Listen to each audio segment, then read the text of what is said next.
Bienvenue sur DCA Watch. Et avant toute chose, très bonne année à tous. Regardons comment les marchés ont débuté l'année. Le SP500 est toujours dans une tendance positive à moyen terme depuis le fort rebond commencé en novembre avec les espérances de baisse de taux d'intérêt. Mais le cours affiche un net repli en ce début d'année.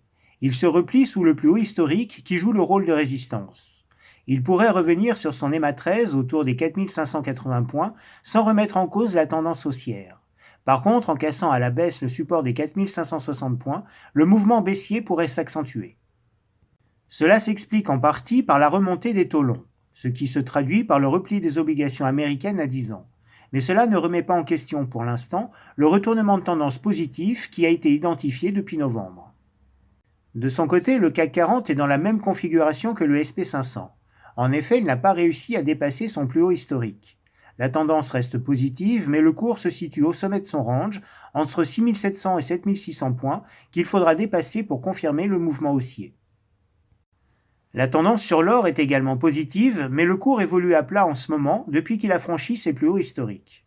En cas de repli, il pourrait réintégrer son range et venir s'appuyer sur les 1850 $ pour ensuite rebondir.